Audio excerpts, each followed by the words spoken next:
Hello mga idol, good morning, kumusta? Ayan mga idol, oh. Mukhang may masamang binabalak ang panahon. Parang may bagyo ata. Pero sa tansya ko mga idol, yung bagyo na yan hindi makakatuloy. Sa akin lang paningin ha. Kasi pag tumuloy yan, masisira lang yan. Dahil may masamang panahon nag-aabang. Bita mga idol, ingat-ingat lang tayo kasi andyan yung bagyo. Tropical storm na mga idol. Nakalimutan ko lang yung pangalan, kung ano yung pangalan ng bagyo na ito. Oh, dahil papalapit na tayo ng bear month. Dito na magsilabasan yung lahat ng mga bagyo. Uubusin talaga lang buong alphabet na yan. Nakalimutan ko talaga kung anong nga pangalan ng bagyo na to. Kasi ito yung low pressure na nagiging tropical storm. Na saan banda yon? Bicol ba yon? O yun. So ingat-ingat lang tayo mga idol. Lalo na yung sa mga idol natin na mangingisda. Lalong lalo na dyan sa Surigao. Na front sa bagyo. Kayong mangisda ngayon kasi maalon ang dagat. Baka maitim-itim yung kaulapan. Baka makadaan kayo ng tornado. Sa Bisaya pa yung tornado, alimpos o unos. Daming term yan, unos, alimpos. Hihigupin kayo talaga dyan galing sa baba papunta sa taas. Saka kayo ihiwalay doon sa pati yung mga pambot nyo, mas mahihigupin yan sa malakas na hangin. Ingat-ingat lang tayo mga idol kasi hindi natin alam talaga. Mag-ingat talaga tayo dahil wala nga tayong mga pira. Pambili nga ng wala tayo ikabili. May bayad sa mga utang, wala pa tayong ipambayad sa mga utang mga idol. Lalo pa kaya yung may pira na lalo na yung mag-ingat kasi may pira sila eh. Lalong lalo na tayo na wala tayong pira, mag-iingat tayo dahil wala tayong ipangbili ng mga gamot.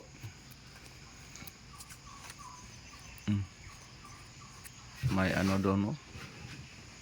doon yan? Pabo. Tawag sa yan? Pabo.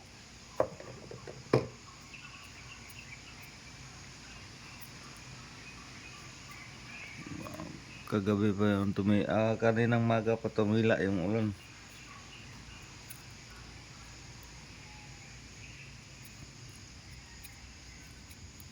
Malakas talaga yung ulan kagabi. Ay hindi man masyadong kalakasan. Ano lang ba? Pabugso-bugso lang yung ulan. Kita nyo? Talagang masama yung mode ng ating kaulapan. Hindi talaga siya nakikibagay. Masama talaga yung pakiramdam niya. Kaya tayo mag-iingat. Lalong-lalo na sa mga coastal area. Mga doon. Ingat kayo pag pakiramdam sa mga kasi yung mga bukid, bang bundok. Mag-landslide yung mga bukid ba.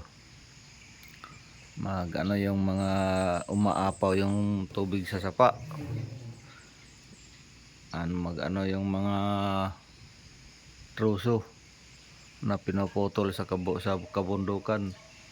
dahil gawa ng illegal logging tsaka pagmimina, kaya nga palaging bumabaha.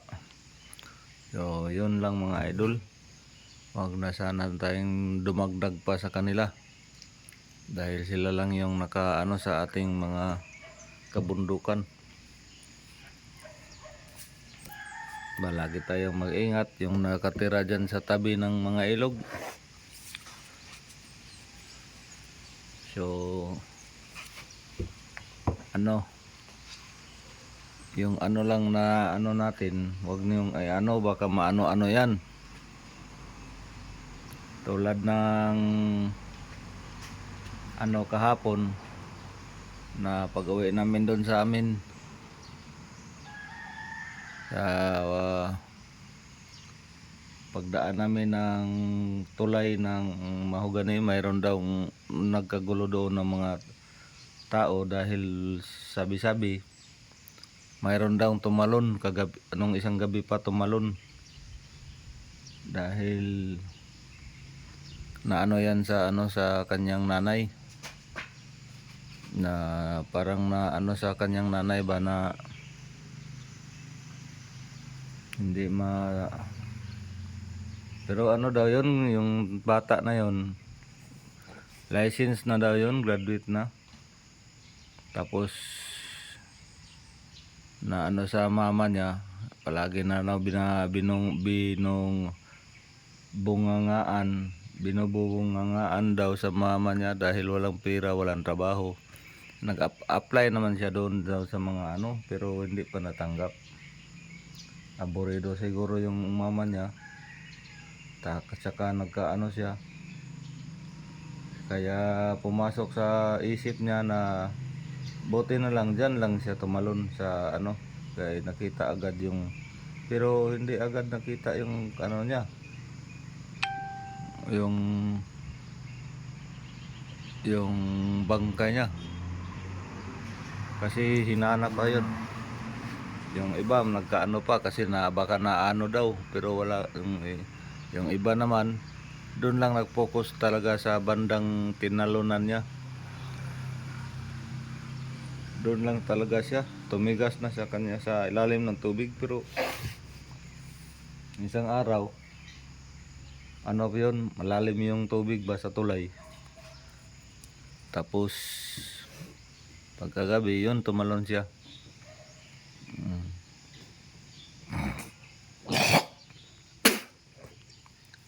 Tapos siguro dyan naman siya sa kanyang pinagtalunan, wala man siya nga daw yun,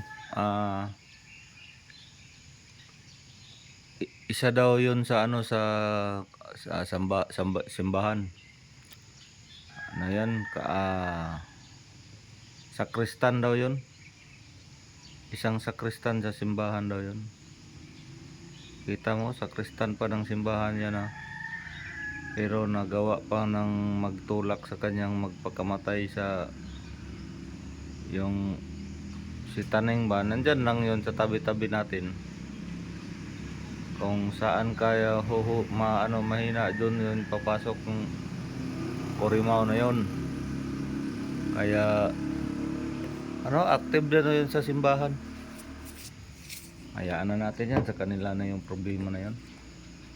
Kaya tayo lang ay mag-iingat kung ano mang mga bagay na dapat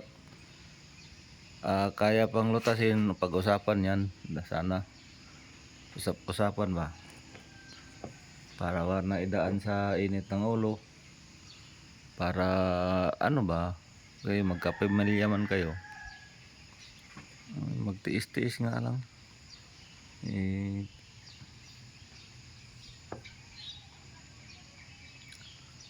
Dito sa atin mahirap talaga pag wala tayong pera.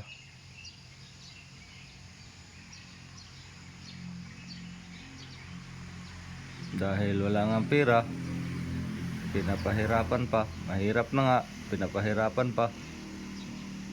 Ayun.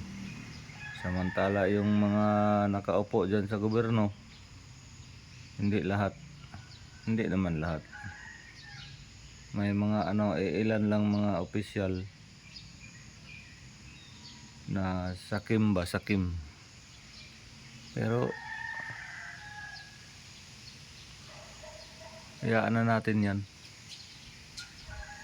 Huwag tayong magpaano kasi dito lang sa atin sa Butuan, no. Magbaktas na lang kayo pag dumaan kayo na sa mga hospital, simbahan. Kasi baka matumba kayo sa inyong mga motor dahil 10 kph per hour. Maano kayo talaga dyan, hindi kayo makakontrol yan.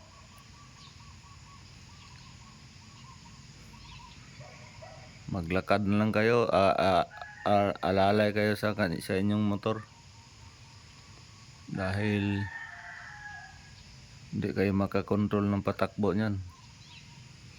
10 lang speed limit ni mo dyan. Ano yun, daig pa ang magbike. Ang magbike nga pinaka 15. Yun. Tapos tulak-tulak mo lang yung isang tiil, sabay alalay.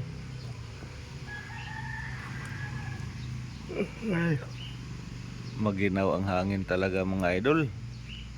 Napakaginaw talaga, oh. Simoy ng hangin ay hindi talaga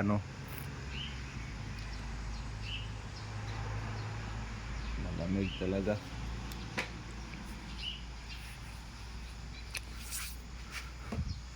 Lunes na naman bukas.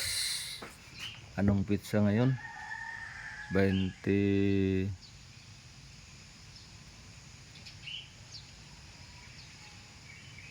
maybe Bernice. Tapos ngayon kahapon 31 ngayon. Linggo 31. Parang 31 ata ngayon. Napakaano talaga yung wala talagang katao-tao dito. Dahil linggo ngayon. Tayong sa dagat mga idol. Kung magpunta kayo sa mga dagat, bantayan yung mga kabataan kasi baka matamaan ng malaking alon yan. Nako, hirap na. Kayo baka sa walang ng pagsisisi kundi sa hulihan. Sa hulihan ang magsisi mga idol.